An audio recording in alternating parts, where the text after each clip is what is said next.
សូមស្វាគមន៍មកកាន់ Channel ឆ្នោតលាភសំណាងរបស់ Admin ថ្ងៃនេះ Admin មានលេខតម្រុយល្អៗរបស់ឆ្នោតយួនសម្រាប់ចែកជូនពុកម៉ែបងប្អូននៅថ្ងៃទី22 ខែ 11 ឆ្នាំ 2025 នេះ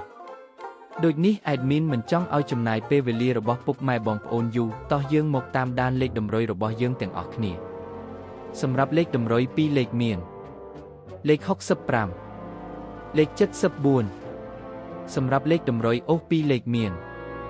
លេខតម្រុយទី1អូស60និងលេខតម្រុយចុងក្រោយអូស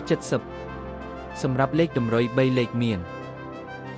452គុណនិង741គុណសម្រាប់លេខតម្រុយថ្ងៃនេះ Admin សូមជូនពរឲ្យពុកម៉ែបងប្អូនជួបតែសំណាងល្អទាំងអស់គ្នាហេងមានលាភមានជ័យ